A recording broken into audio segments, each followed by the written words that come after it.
Resume. Cool. Just waiting for people to join.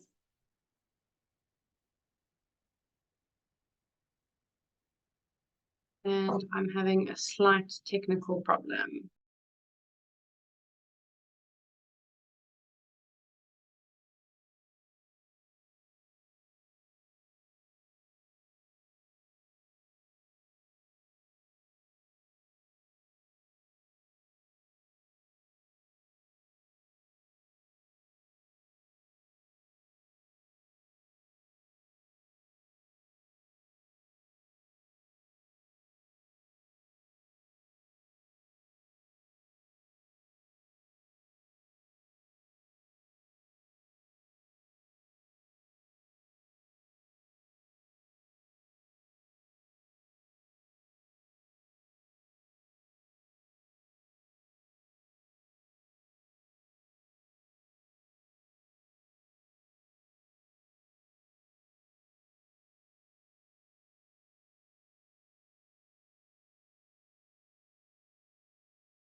Sorry, just a moment. My my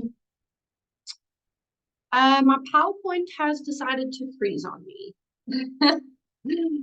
So we're just gonna take a look at that. Rich has mentioned, and I see that I forgot to change it, but we are in March. Can you believe it? The time has just flown by. Everybody is still loading in. I'm just rechecking all of this. Few more minutes. We're almost ready to get moving.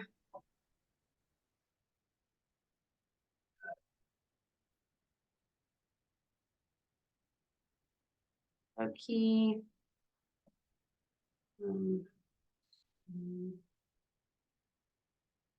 Move easily. Move easily. Go. And moving this one to this one. 2 seconds. Sorry. My recording situation. So how do we know this webinar is for you? You want to immigrate, but you have no idea where to start. So it's really nice to have a chat with us. I mean, we have an office here in Umhlanga. We have email addresses. We're on all the major networks to just set up a call and we can discuss your options. The other point of this webinar is, discussing the job opportunities and the job search. So if you know about immigration and you've looked into it, you are document ready to a point, but you are struggling with the job search, this is where our webinar comes into play and shows you how we help you from the whole process, start to finish. Okay, so if we move on to the agenda that we are looking at today, so first of all, we have to introduce ourselves, In Demand New Zealand, our registrations, our success rate. Then we will be going into a few different occupations, the major ones in the construction industry. We'll also go through our stages and how exactly we help you. Please make sure to put your questions in the question and answer section in this webinar.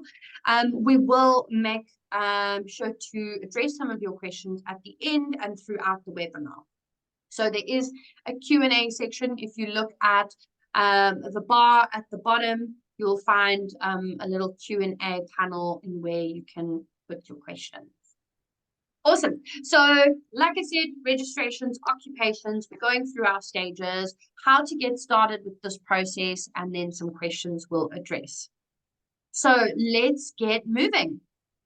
Basically, In Demand. So In Demand New Zealand, we focus on, we've got Rich Gunton to do our visas, give us advice. We've got job search. We apply for people's jobs on your behalf. Beyond that, we also do a relocation assistance. So there are 3 stages, which we will go into more detail. We are located here in Durban North. I mean, in Durban.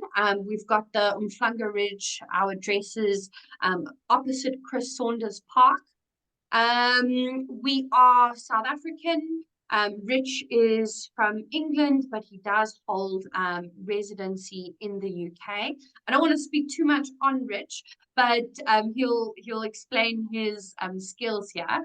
But from our point, our cause as a company is to make a difference. You know, we offer a free assessment. We chat with you about your options, and we go through the process with you. It's a serious conversation. It's a serious process, and at the end of the day, we know that it's a big deal, and we're here to talk to you about it. So before I go into that any further, Rich Gunton, welcome all the way from sunny England, can I say? You could have How's said it it going? this morning. It's now actually hailing, but there we are. There we go, wet England. So one of the first questions I want to ask you, just so you can share with the team, is what does it mean to be licensed as an LIA? So I'm fully licensed. So an LIA, licensed immigration advisor, and you can see our little logo there at the bottom. The Immigration Advisors Authority is the regulator. They're based in Auckland, in New Zealand. They're part of the government, and they're the regulatory sort of department, if you like, who look after all New Zealand immigration advice. Now, across the world, anyone that's offering New Zealand immigration advice or support or assistance must be licensed. They should have a number like mine, which starts with 2011 there. That's the year that they would have become licensed. So usually you can see, you know, how long somebody's been doing it. I've been doing it since 2011. And it's there to protect you, the consumer. Pre sort of 2009, when the regulations started to come in, anyone could give advice, and there were a lot of people out there misrepresenting, giving the wrong information, and people were losing quite a lot of money. So now if you go onto the formal New Zealand immigration website and you're looking at all the different visas, and there's buttons there where it goes through to ask for advice, you'll find yourself going onto the Immigration Advisors Authority register, which is where I am. So now we follow a code of conduct. We have to renew our license every year. We at any time could be asked for case files. We keep our case files for a 7-year period. So everything is very, very audited, and we have to follow professional standards and a code of conduct. So it's as tight and as regulated as you can imagine in terms of giving New Zealand immigration advice. Amazing. And Rich, I know, look, from a competitor point of view, I wouldn't say that our competitors are actual other companies. One of our biggest competitors is using an agent versus doing it independently. Do you have any advice on, you know, the difference between using an agent and using and doing this process independently? Well, yeah, certainly. I mean, so there's plenty of agents and advisors out there. There's few organizations and companies that offer the same, approach that we do.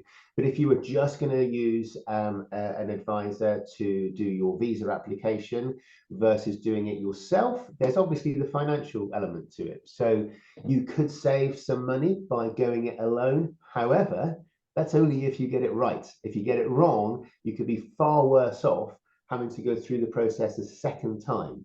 So I'm not suggesting that the money you spend with Immigration New Zealand is doubled if you use an advisor, but it's probably not a bad idea to think along those figures. And when I just think of it from a personal point of view. If I'm taking my children out of school, if I'm selling my house, if I'm leaving my employment and I'm looking to move the other side of the world, you weigh up the costs and you weigh up where you're going to spend your money. And I would have thought getting formal advice, which is from somebody who's regulated and it's their responsibility and their qualification to get it right and to liaise with Immigration New Zealand completely on your behalf, then I would have thought that's money well spent. But yes, that is our biggest competitor, is people going it alone. However, an awful lot of those people do end up finding themselves coming back and using an advisor. It's not completely rocket science. However, within the last 24 months, I would say Immigration New Zealand policies right across the board have changed more than they have for at least the previous 10 to 15 years. So there's been a lot of change recently. So there's also a lot of misinformation out there on Facebook groups and on forums, etc. So yeah, be very, very careful. Absolutely. Thank you, Rich. I mean, once again, if you guys have any questions, we do have a Q&A section of this webinar. But when you come on board with us, or when you pick up the phone or drop us an email, we're offering you a free assessment where we overlook your application and we go through job search, you know, how we're going to find you a job, relocation assistance, and then Rich will advise on the visas. Over there, it's got a beautiful 100%. So Rich has been doing recruitment since 1999, and his visa since 2011. And at this point, up to date, he hasn't had a single application that has been denied, basically. So we're super proud to have him on the team. We work together really, really well. And, you know, as you come on board with stage 1 and stage 2 and stage 3, you'll speak to all of us on the team. Okay, so let's move on. We are talking about construction. Okay, now why construction specifically? It has been forecasted between 2023 and 2027 that construction is going to stabilize the industry. New dwelling has been consented to be sustainable. There is a very strong pipeline for non-residential construction, which is quite an exciting topic. Say you are in construction, but your partner is not in a construction field.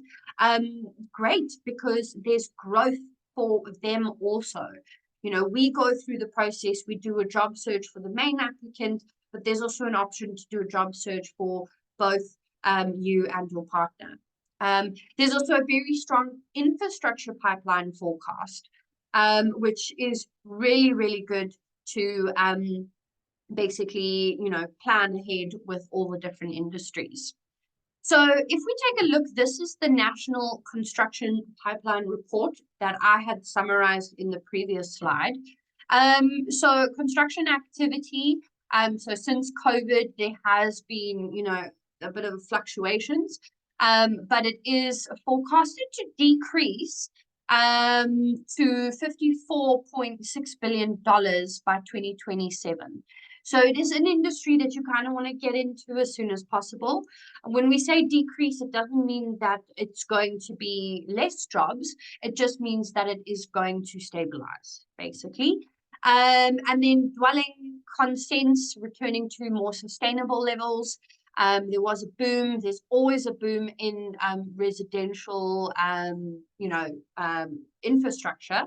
But as you see in the third pointer here, we've actually got non-residential construction, and the proof here that it's reaching 12.4 billion New Zealand dollars and up. And the private sector is the largest initiator of non-residential building, contributing 60% of the value. So lots of growth for all industries, and then strong infrastructure pipeline throughout the forecast. So it's really good to know that, you know, the construction industry in New Zealand is growing. This is a document from the Ministry of Business, Innovation and Employment of New Zealand.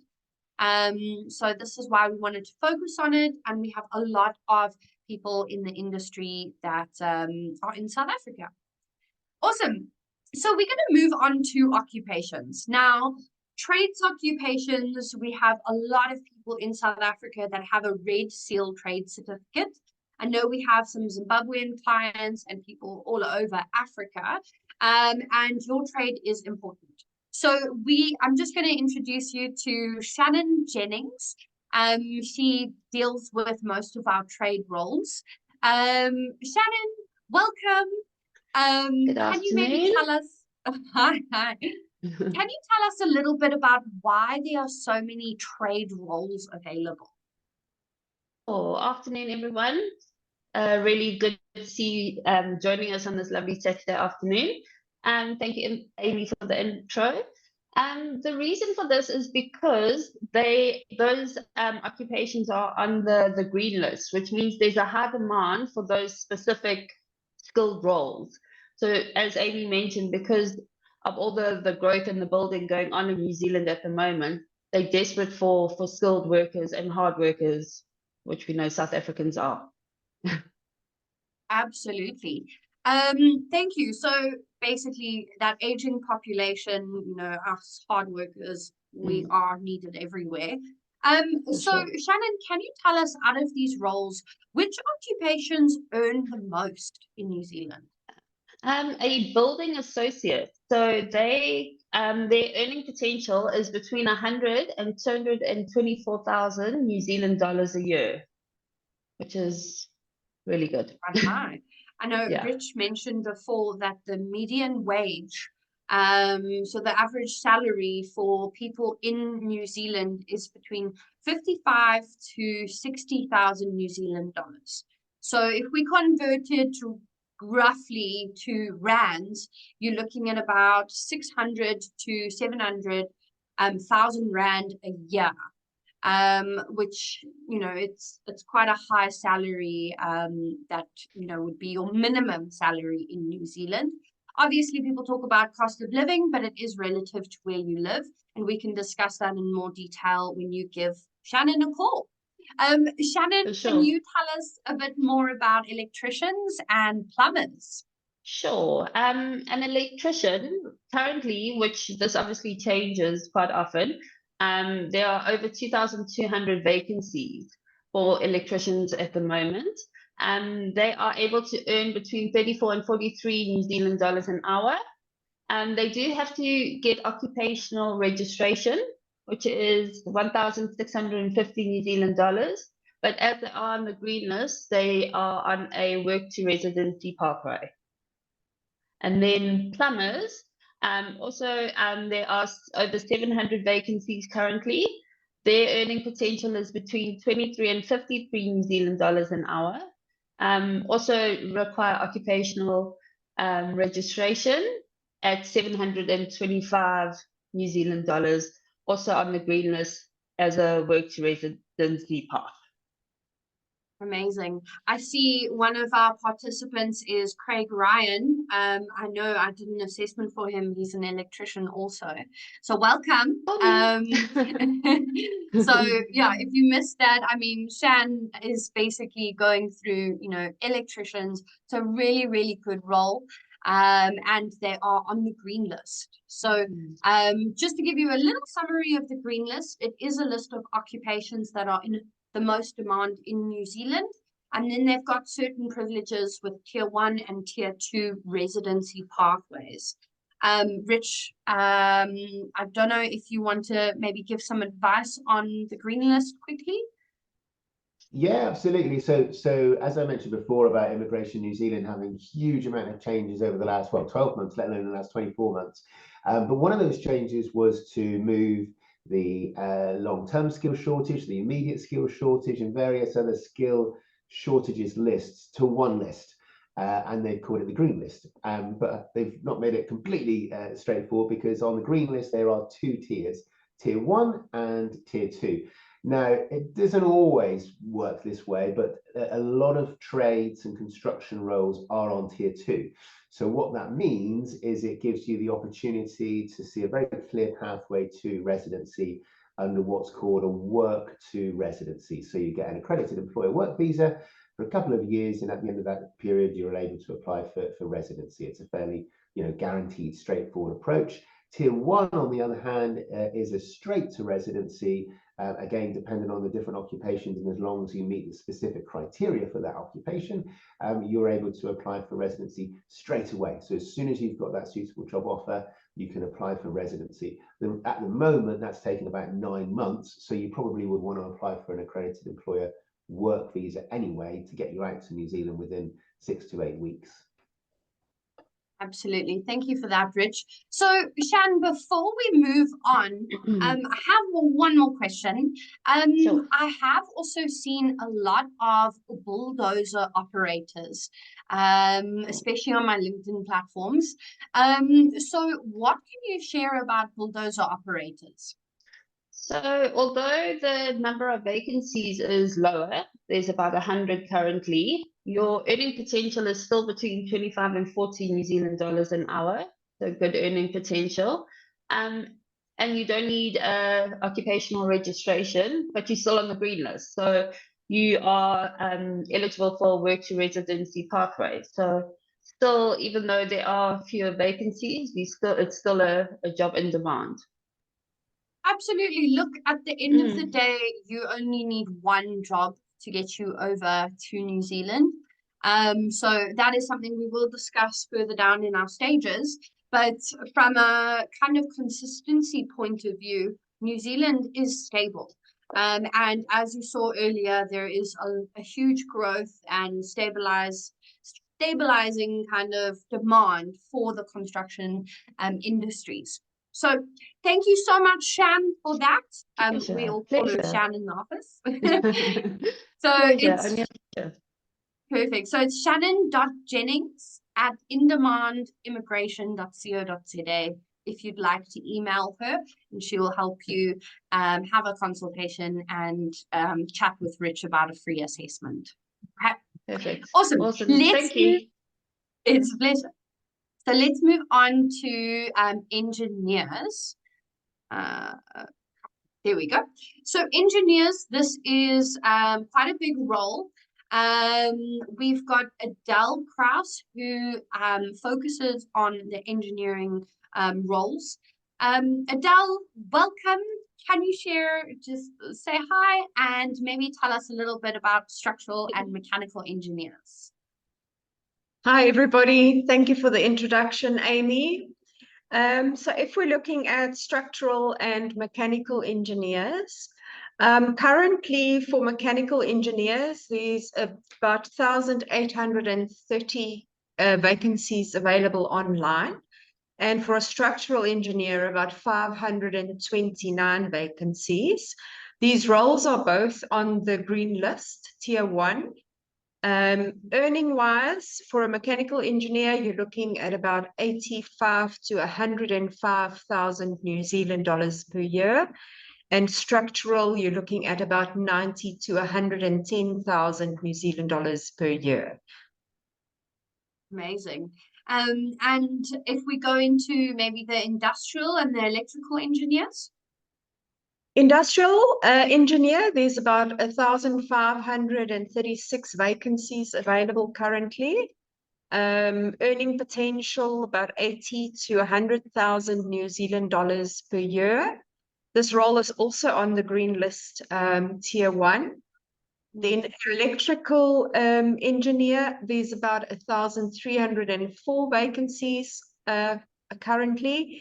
And earning potential is between 77 to 210,000 New Zealand dollars per year.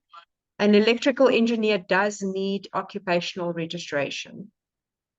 Okay, perfect. So I mentioned before in the previous slide how the median wage is between 55,000 to 60,000 New Zealand dollars a year.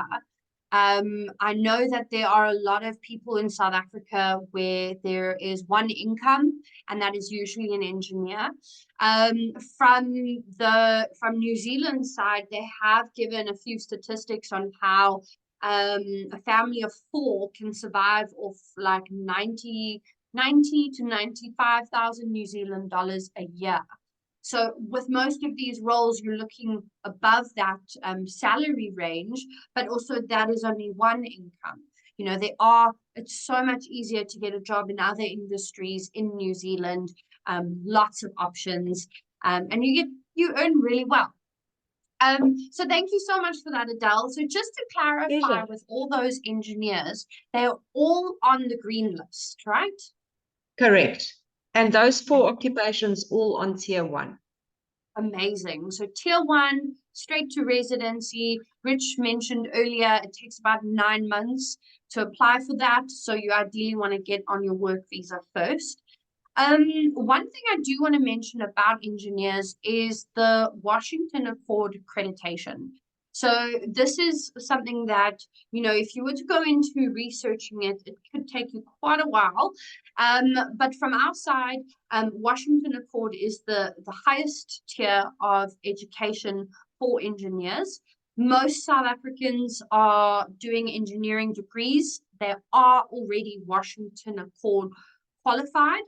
Unless they are a Bachelor's of Technology, then they would be Sydney or Dublin Accord, depending on your industry that you've actually worked with.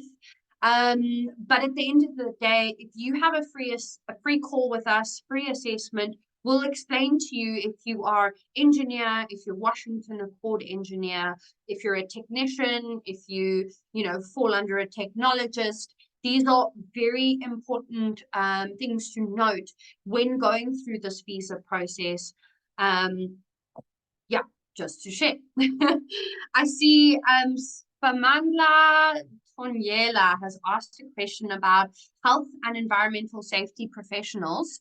So yes, let's go through that now. I'm going to take on the management roles in construction. So construction project manager and a building associate are pretty much the same. Shannon has mentioned it earlier, the demand for the role, the salary range, but I just want to compare the two. So a construction project manager would hold, well, minimum would need to hold a bachelor's degree, and then project management diploma or project management qualification. So we do have a lot of engineering professionals that go into construction project management. And then the building associate, you don't really need to hold as many qualifications. It's more work experience than qualifications. And then from like a residency point of view, construction project managers is a green list tier 1, straight to residency pathway. Building associate is a tier 2, but it's the exact same salary range, 100 to 224,000 New Zealand dollars. And you can see with construction project managers, we did a recent search. There's about 851 jobs available at the moment for you. Quantity surveyors, you are looking also tier 1 profession. I do have a client. I just want to see if he is on here. No, unfortunately not. We had a client that I have been speaking to that is a quantity surveyor. So salary range for a quantity surveyor is between 47 and 170,000 New Zealand dollars per year. So obviously dependent on how much work experience you have. You don't need a registration, but you do need to be holding a quantity surveyor membership, which is really important. And then Spamandla, to answer your question, health and safety advisors.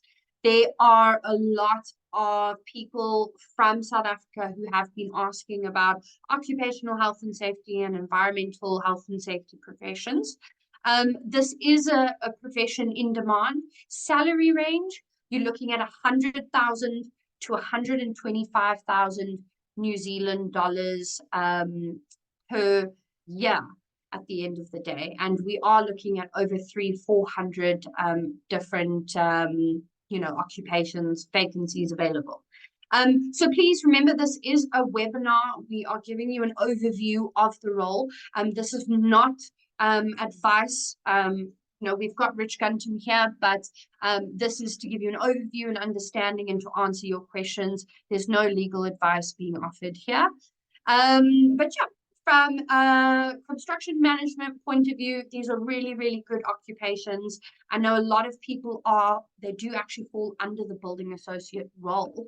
And they are a little bit too scared to call us. We offer a free assessment. We're super happy and friendly. We do a really nice discussion about your occupation, your salary, and how many vacancies are available. And there's a whole new life waiting for you on the other side. Okay, I just want to look at a few more questions. So we've got Jonathan, he's a Red Seal trade as an electronic equipment mechanician. In light current electrical, is there any jobs and what tier do I fall under? Jonathan, you're going to need to send through an assessment. I do know that role, it's really good, but I think it would be best that you have a chat. Maybe if you can get hold of Shannon Jennings, I'll share the details at the end. Awesome. Let's move on. So we would take you, now we've given you a little bit of a run through of the occupations. We have a 3-stage process. So stage 1, once we've, Rich has gone through your assessment, we will introduce you to a visa ready process and a work ready process. So Rich, can you give us an idea of, the visa ready side of the process? Yeah, certainly. So as Amy's just said, the first stage is to have a chat with us. We'll do a bit of a fact find, understand who you are and what you do and what you want to achieve, and then the team will come to me and I'll put together a formal assessment. So as Amy just said before, that this webinar, it's very difficult to give specific advice to each person that's on the webinar, and also it can be misinterpreted sometimes. So yeah, we offer it for free of charge. An assessment specifically to your skills, qualifications and experience, and also family members as well. We've talked about the green list and tier 1 and tier 2. There's also the skilled migrant category. There are various other visa streams. It is quite complex, but one of the first things we look at is if you're on your own, that's great. If you've got a partner, you obviously want to take your partner with you and what work visa they'll be eligible for. And if you've got children, certainly if they're at school age, getting the right study visa is crucial so that they're a domestic student, not international student fees, etc. So all of those things is what's involved even before you engage our services formally. So we offer that free assessment. And once you do, instruct me to act on your behalf in terms of your New Zealand immigration matters. We take you through the visa ready process. And that's basically getting ready to apply for your visa. So we share a Google Drive with you, and we ask you to upload the checklist of documentation, which is your passport, qualifications, relationship evidence if you're in a partnership. Even if you've been married for several years, we still need to have quite specific evidence to evidence your relationship, birth certificates and all those sorts of things. So we usually try to collect that all together first so that we are ready once we've got the job offer to apply for that visa, and there should be no hold-ups. That's visa ready, and then once we've gone through that process, we move on to work ready. Awesome, thank you, Rich. So look, I mean, the visa ready or document ready stage 1 is really important. As we move on to stage 2, we all know Home Affairs, we don't know if we're going to wait 6 weeks or 6 months for a document. But once we are at the job search, we found you a job offer, we can't tell the employer to wait, sorry, please wait another 6 months. We're still waiting for a document from Home Affairs. So that's why it's really important that we get this ready in the beginning. To run through the fees, we charge per stage. Stage 1 for a single applicant would be 30,000. For a family, you're not paying per person, you pay for the whole family, but we only do one job search. You're looking at 35,000 Rand.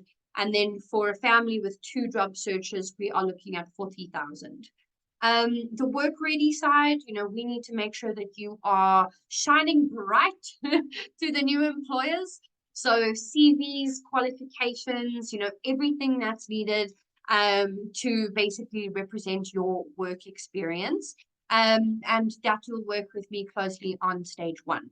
So timeline, to give you an idea of stage 1, we say it depends on a multitude of factors, but registration, if you need to get registered, that is the one thing that will depict your major timeline, as well as obviously Home Affairs. So it can be 1 month, it can be 2 months, it can be 4 months. It is a stage where you control most of it. And then our fees are not inclusive of government and third-party fees, as well as occupational registration. Okay. Awesome. I see we've got a few questions about different occupations. I just want to remind people that, we are past that, but now we're going through the stage. And please make sure to make a free inquiry for a free assessment. So yeah, stage 1 is to prepare you for the rest of the process. Now, favorite bit of this process that we basically stand out is our stage 2. So stage 2, we do the job search so you don't have to. Now, this is really, really cool. And I would like to hand over to Rich to basically go through why basic CV is not gonna cut it for the employment, and how we overcome these recruitment barriers. Super, thanks, Amy. And just touching on the fees that you mentioned, obviously we've got the fees here. So we charge in each of those 3 stages that we take you through. And just on the government and third-party fees, we actually list all of those out for you as well, so you can be quite clear and have some clarity on the overall costs in that initial assessment. But yeah, stage 2 is kind of like my baby, I suppose. When I first moved out to New Zealand in 1999, I had more hair and I worked in recruitment, and that was really where my personal sort of association with South Africa started. So I grew up in the UK, moved out to New Zealand, and worked with lots of people moving from South Africa into New Zealand. So working in New Zealand for a number of years as a recruiter and within an organization, I worked within the flight center, right across all of their different corporate roles, and then set up my own agency where we work for a number of different small to medium-sized organizations throughout Auckland, Wellington, Christchurch, right across the board. It's taught me over the years that New Zealand employers on the whole are fantastic. They've got a really great, warm, welcoming attitude. Whether that's a small startup business, of which there's a lot of those in New Zealand, or an international corporate, they still all manage to have that really good Kiwi sort of atmosphere in it. So what they want to do though is invest in their people.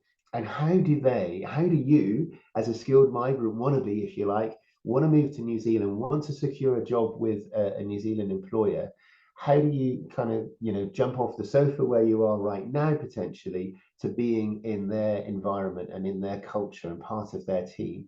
And one of the things I've worked out quite well is in terms of technology is that this environment, so this is where a lot of those interviews and those first meetings start. So we make sure that we do everything we can with you to make sure that you are ready. So we've got the visa ready and work ready in stage 1. Stage 2, then we are presenting you to the New Zealand employers. Over 80% of roles aren't advertised. So the numbers that Shan and Adele were talking about for the specific occupations, they're the ones that are advertised right now. There's a load more that aren't being advertised on Seek and on Trade Me and on the various other job sites. So we proactively and virtually knock on doors for you, depending on where you want to work geographically, what organization you want to work for. Think of us as your career coach or your sort of talent manager. We're working on your behalf. So yes, we look online and we say, oh, here's a job that might be relevant, and apply for that job for you. But we do a lot more than that, I suppose, is the easiest way to say it. We create a talent portal. In there is some recorded interviews. We do some interview coaching with you beforehand. We do your CV, make sure it's Kiwified. We've got your work references. There's a reference from me in terms of the visas. Excuse me. So we have everything we possibly can to overcome the common barriers and obstacles and the initial questions and queries that Kiwi employers will have. And so far, so good. Seems to be working quite well. And Rich, I think also you're being quite humble about your position, obviously having loads of years of experience in the recruitment industry. Rich has a network that we can use and we use to help our clients. If you are out there just sending a basic CV and an email, how are you overcoming, first of all, the giant ocean between South Africa and New Zealand? But also, how are you standing out from the crowd? And this is a few topics that we take on as a company, and our goal is to secure you that employment.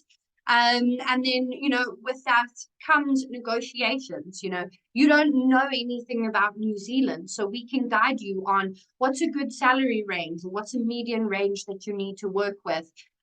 benefits, preferences, where you want to live, where you want to work, your hours. You know, we go through all of that in depth. And, you know, because Rich is a licensed immigration advisor, if the employer on the other side needs any help or guidance on visas, he is already in communication with them. So we overcome a lot of barriers with our strategy. Awesome. So stage two. Can I just add, Amy, sorry, and just while I'm not in a coughing fit and I'm getting over sorry. All good. It's just another very quick one is sometimes it's not that easy, but you know, moving and emigrating is you know, it's exciting and it's stressful, it's all of these different things. If you take yourself away from your own mindset for one moment and put yourself in the position of the employer, what do you think the employer wants to hear when you're approaching them for a job? You know, that's what we try to do, because I've been on both sides of that table, I suppose. And one really key point that I want to make sure that we get across is that obviously our fees aren't particularly cheap. We know what we do it well, and we charge for that. You know, we're a profitable business. However, what we do not do is charge the employer. We are not a recruitment agency charging the employer 10, 12, 15, 20% salary, which, if depending on where you're looking for other jobs, that's what will be happening with traditional recruitment agencies.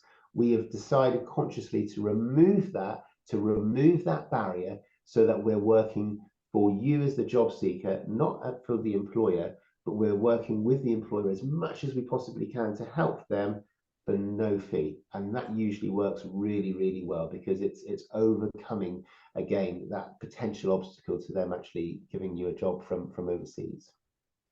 Absolutely. Yeah, we represent you at the end of the day.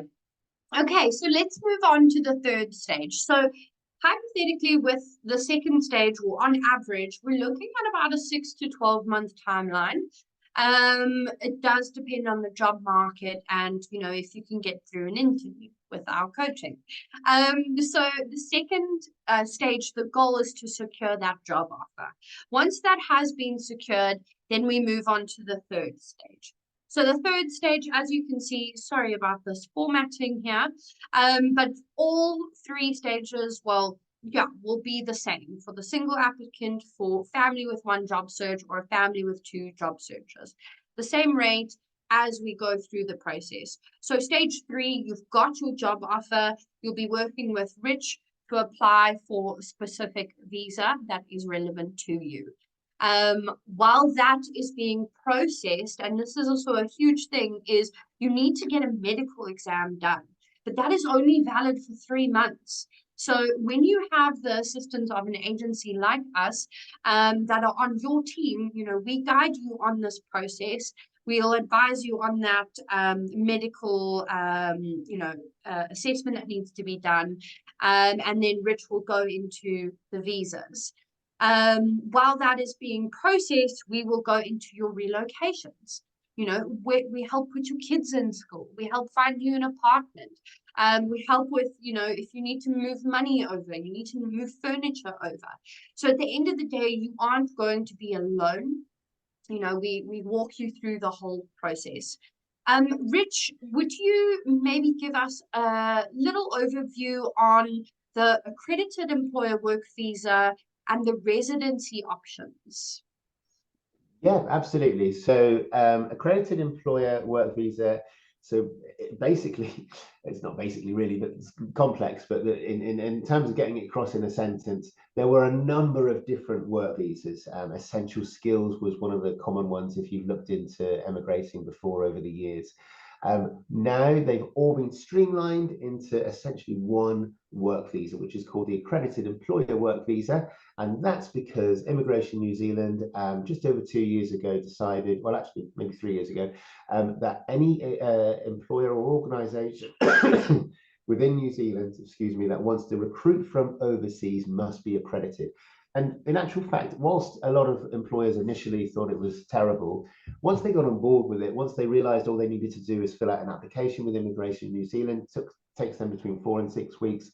they are then an accredited employer and allowed to recruit from overseas. Now, they do have job tokens, which is a slightly another layer, so specific job roles within their organizations, right? But essentially, they're evidencing that there's nobody in New Zealand that they can train and develop to do the job that they're recruiting for. So when you look at it from your point of view, whether you're a mechanic or an engineer, or even if you're watching this and you're in a partnership and you're a teacher or a nurse or a, you know, something else, accountant, then we work, by the way, with all industries. This is just specifically on construction. Then you'll find that you'll need to secure a job offer with an accredited employer, and the work visa that you get is called an accredited employer work visa. Now that's valid for 3 months. It can be renewed for a further 2 years, so valid for a total of 5 years. But usually what we try to do within our assessments is to identify how and when you'll be able to apply for residency. And these fees that are quoted are for families and individuals. So they're all similar fees. And it's worth noting as well that when we look to take you through that residency process, it includes all family members. And I mean, you know, dependent children and, you know, you and your partner and or spouse. So that's essentially where we're looking at. So the accredited employer work visa is a work visa that allows you to work for an accredited employer. Now, if you get out to New Zealand and you think, gosh, this employer is a nightmare, you're not locked in, you're not stuck. You do just need to find another job, and you can be working with us in that regard. We work with a lot of clients that are in New Zealand. Secure another job, and then we just apply for an accredited employer work visa based on that new job offer. So within a couple of months, you can be leaving one employer and starting elsewhere quite simply, really. Absolutely. And from there, then you've got the, as Shannon and Adele explained earlier, the green list. Tier 1, you know, straight to residency, and Tier 2, work to residency after 24 months. Rich, I would like to go through a little bit more questions. We have 10 minutes to go. Could you maybe give us like a 20-second overview of the skilled migrant category? I love how you're giving specific time there. Right, okay, time starts now. Skilled migrant category is SMC, skilled migrant category. It's one application. It includes you, your husband, your wife, your partner, and your dependent children, okay? And when I say family, it doesn't mean, you know, uncle, auntie, grandmother, and neighbor. So the skilled migrant residency is on a point system. It's changed quite recently, so don't think that you've looked into it a year or two ago, you know what you saw. You know, it has changed, and it probably will change again. And you can basically apply for residency as long as you meet a set of 6, a minimum of 6 points with over a set of 4 criteria. But as I say, that's what we put together in our assessment. Perfect. And in our assessment, it's really awesome. We've got little links to videos that explain the green list in more depth. We've got a really cool YouTube channel where we go through in-demand insights, your basic questions. But you know, we try and give you as much information as possible to understand this process. So stage 3, you're probably looking at about 2 to 3 months for the processing. So if I was to summarize all 3 stages, you're looking at about a year to a year and a half. You know, for a family of 4, it can be between 180 to 210,000 Rand, the whole process. Obviously, rates are dependent on your profession, registrations, how many people are involved. So that's why I recommend, please contact us. Let's go through a free assessment and discuss it in more detail. So this is the team. You've met Shannon, there's Adele, and myself and Rich. I do just want to see if there are any more questions that we can address. Hendrik Buerter, you mentioned the Red Seal Boilermakers. Now, a Boilermaker would also be classified as a metal fabricator in New Zealand. So please contact, I think Adele has done quite a lot of metal fabricator assessments. Would be great to chat to. We have put her email address in the comments if you can reach out and have a discussion with her. But this is our beautiful team. Very proud, like I mentioned before, we are based in Durban, in Umhlanga Ridge. And if you want more information, here are our contact details. So there's a few people on the attendees list that I recognize these names that we have spoken to already. So I really hope you guys got the most out of this webinar. Contact details, our phone 031-941-5956. And then the number below is a WhatsApp line. And then we've got our email address. And then obviously Shannon, Adele, and myself, we have our direct emails that you can also use. It's just our name dot surname. But yeah, that is about it from our side. And thank you to everybody for being part of this. I know it's a Saturday. We look forward to helping you achieve your new life in New Zealand. I want to run for the Stormers game at 5 o'clock. I hear the Sharks are playing at 3 and I hope they're doing well. But, you know, we're in Durban, but I am originally from Cape Town, so Stormers all the way. But let's see how, you know, we can help you in the new week with your new life in New Zealand. Thank you, everybody, so much for joining us.